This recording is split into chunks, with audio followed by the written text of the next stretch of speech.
Half آستین والی T shirt میں نماز کا حکم. ہاف آستین والی شرٹ یا ٹی شرٹ میں نماز ہو جائے گی یا نہیں؟ محمد راشد انڈیا سے. دیکھیے رسول اللہ صلی اللہ علیہ وسلم نے نماز کے دوران کپڑے کو موڑنے کو منع کیا ہے. تو اس لیے علماء کہتے ہیں کہ اگر فل آستین والی آپ کی کرتا یا شرٹ ہے اور آپ اس کو ایسے کر کے موڑیں گے، فولڈ کر کے اوپر تک لے جائیں گے، تو اس میں نماز مکروہ ہوگی، کیونکہ نبی صلی اللہ علیہ وسلم نے نماز کے دوران اس عمل سے منع کیا ہے. لیکن اگر آستین ہے ہی چھوٹی، جیسے ٹی شرٹ میں یا ہاف آستین جو ہے نا وہ آستینیں ہی چھوٹی ہوتی ہیں، تو ان میں نماز پڑھنے میں کوئی حرج نہیں ہے، کیونکہ وہ تو کپڑے کی وضع ہی ایسی. اور مرد کے لیے بازو چھپانا نماز میں فرض بھی نہیں ہے. کیا داڑھی کے بغیر نماز نہیں ہوتی؟ کسی نے مجھ سے کہا ہے جس کی داڑھی نہیں ہوتی اس کی نماز نہیں ہوتی. کیا یہ بات صحیح ہے یا نہیں؟ عاطف صاحب یو پی سے.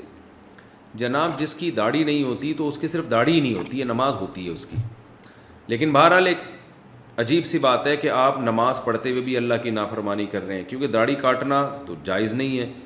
تو یعنی اللہ کے سامنے کھڑا ہو کر بھی انسان یہ گناہ کر رہا ہوتا ہے. تو اگرچہ نماز ہو جائے گی، لیکن بہرحال یہ ہے فکر کی بات، کیونکہ داڑھی کاٹنے کا گناہ ایسا ہے جو انسان کے ساتھ 24 گھنٹے لگا رہتا ہے. اس لیے داڑھی رکھنی چاہیے، اس گناہ سے ہمیں توبہ کرنی چاہیے، داڑھی کاٹنے کا جو گناہ ہے. گناہ کو حلال سمجھ کر کرنا کیا کفر ہے؟ آپ نے ایک ویڈیو میں کہا تھا کہ اگر کوئی بندہ گناہ کو حلال سمجھ کے کرے تو وہ کافر ہو جاتا ہے. تو اگر کوئی بندہ نامحرم کو دیکھنے کے گناہ کو حلال سمجھ کے کرے تو کیا وہ بھی کافر ہو جائے گا؟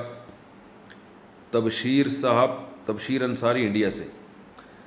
دیکھیں نامحرم کو کوئی غلط نیت سے دیکھ رہا ہے، اسے پتہ بھی ہے کہ یہ عمل ناجائز ہے، اور یہ اس کو پھر بھی وہ حلال کہتا ہے کہ یہ کوئی گناہ نہیں ہے، تو یقیناً وہ کافر ہو جائے گا، کیونکہ اس عمل کے ناجائز ہونے پر تو پوری امت کا اتفاق ہے. اور قرآن میں اللہ نے حکم دیا کہ نظر کی حفاظت کرو. ایک آدمی کو پتہ ہے کہ میں غلط کر رہا ہوں تو اور اس کو غلط سمجھتا ہے وہ تو گناہگار ہوگا، کافر نہیں ہوگا. لیکن ایک آدمی اس پہ حلال کا لیبل لگا دے کہ یہ جائز ہے، اور لیکن دیکھنے سے اس کی نیت بھی بری ہو، کسی ضرورت سے نہیں دیکھ رہا بلکہ باقاعدہ برائی کی نیت سے دیکھ رہا ہے، حرام لذت حاصل کرنے کی نیت سے دیکھ رہا ہے، پھر اس عمل کو اگر وہ جائز سمجھے گا تو وہ واقعی کافر ہو جائے گا. موزوں پر مسح کتنی نمازوں تک کر سکتے ہیں؟ موزوں پر جو مسح کیا جاتا ہے اس کی میعاد کیا ہے؟ کیا 5 وضو ہے یا 5 نمازیں ہیں؟ شہروز طارق حیدرآباد سے. دیکھیں یہ جو عام ساکس آ رہے ہیں نا، ان پہ تو مسح جائز نہیں ہے. مسح کے جائز ہونے کے لیے جو شرائط فقہا نے بیان کی ہیں، جس پر چاروں فقہا کا اتفاق ہے، وہ کم از کم اتنا موٹے موزے ہوں جن میں پانی سرایت نہ کرتا. وہ تفصیلات وہ دوسرے مواقع پر میں بیان کر چکا ہوں، اور وہ علماء کتابوں میں بیان کرتے ہیں. اور حدیث میں بھی کہیں ان ساکس پہ موزوں کی صراحت ہمیں نہیں ملتی. حدیث میں جو موزے کا تذکرہ آتا ہے وہ خفین کے بارے میں، یعنی جورب، خفین کو بھی جورب کہا جاتا ہے، اور خفین موٹے موزے ہوا کرتے تھے. خیر جن موزوں پر مسح جائز ہے تو اس میں آپ صلی اللہ علیہ وسلم نے مسافر کے لیے 3 دن 3 رات اور مقیم کے لیے 24 گھنٹے مدت بیان کی ہے.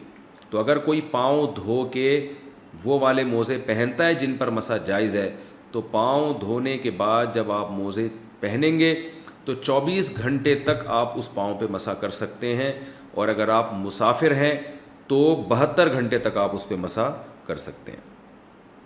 اچھا، اور یہ جو 24 گھنٹے مسح کر سکتے ہیں یہ موزے پہننے کی مدت نہیں، بلکہ جب آپ کا وضو ٹوٹے گا، وضو ٹوٹنے کے بعد سے 24 گھنٹے.